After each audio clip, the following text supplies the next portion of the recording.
We want to talk about the laws of Boolean. We want to finish this up. We've already talked about a lot of them. Now we want to finish them up. And I know we've talked about Demorgan's theorem. You've seen a couple of videos on it. We want to finish this up talking about it algebraically. We talked earlier how the NOR gate, we did some proofs with some truth tables, how the NOR gate is equivalent to the negative AND gate. Now, if we made an expression at the output of the NOR gate, we would say y equals not A or B. The negative AND gate, if we want to algebraically use Boolean's laws and the Demorgan's theorem, we can simply break the line and change the sign on this. So if we broke this line here that's negating the whole A or B, put it into two lines, one over the A, one over the B, and change the sign from the OR to the AND. This is what we would have, and this does indeed represent the negative AND gate. We've got not A and not B. So let's use our break the line and change the sign one more time for the other of Demorgan's theorems, where we start with a NAND gate, and we've already shown that its equivalent is a negative, or the y algebraic output y equals not A and B for the NAND gate. If we now break the line and change the sign,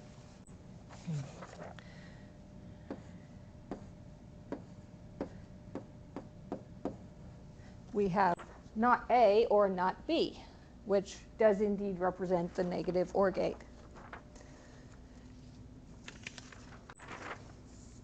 I want you to go ahead and print out these, this paper and then finish this video. We've already talked about the top four of these Boolean laws in the AND form and the OR form, and the proofs are below, written out with the logic gates. Now we've just talked about the Demorgan's Boolean laws right there, more in the OR form. Let's take a minute and talk about the commutative law, which is saying A and B is equal to B and A. Not going to spend a lot of time proving that. The OR form, A or B, is equivalent to B or A. I think we're good with that one. The associative law, which, think about this like multiplication. If we wanted to multiply three things together, it really wouldn't matter what order we multiplied them in. We could do, let's say we wanted to do 4 times 3 times 2. We could multiply 4 times 2 first and then multiply it times 3, or 4 times 3 first and then multiply it times 2. Wouldn't really matter.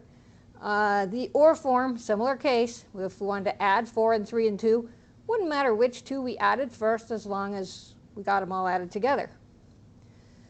So that just leaves us with 2 more proofs on this piece of paper. And if you print out all 4 of these, the proofs are on the following papers for you, for the associative law and the distributive law. But I want to go over a couple of these at the end of this video, and hopefully it'll make it make sense for you.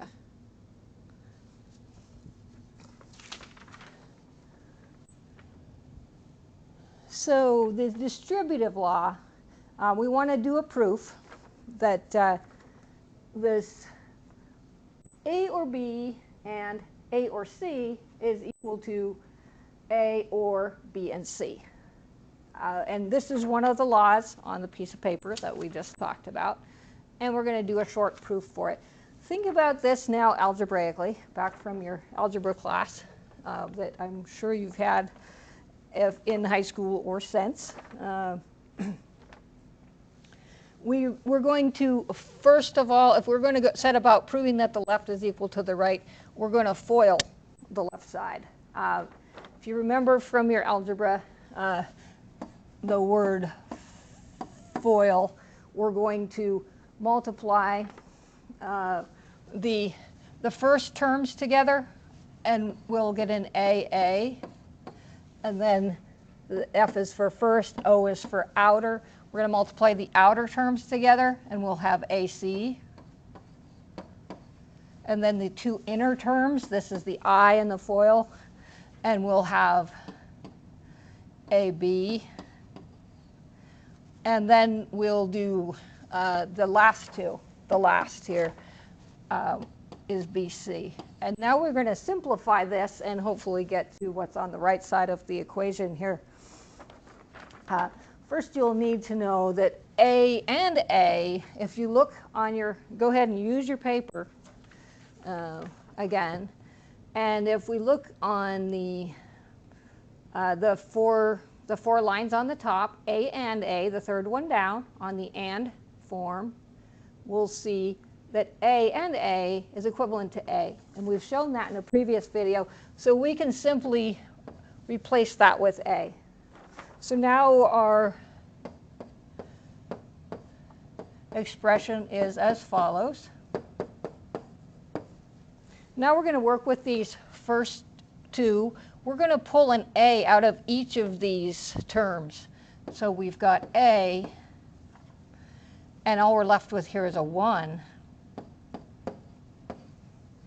or C. So now we're going to use another one of these properties that we've already discussed, and that would be the null law, second line down, or form.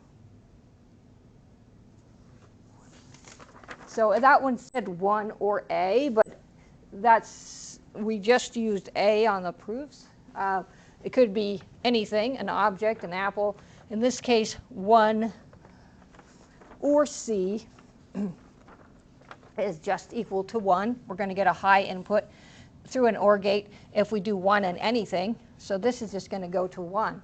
So now what's left of these two first expressions is simply an A, and where the rest of them follow, or AB or BC. Now we're going to take these two expressions and pull the A out of those, same as we did before. And now we're left with a 1 or B, and the rest of it as follows. And just like we showed up here, 1 or anything through an OR gate is always equal to a 1. So we're left then with A or B and C, which did indeed prove the equivalence of these two. So hopefully that's helpful for the distributive law.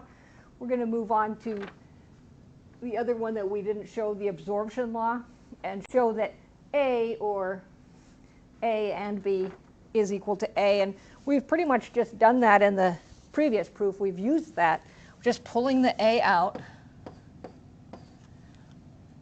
left with 1 or B. 1 or anything through an OR gate is always going to be 1. So we've just shown that proof. I'm going to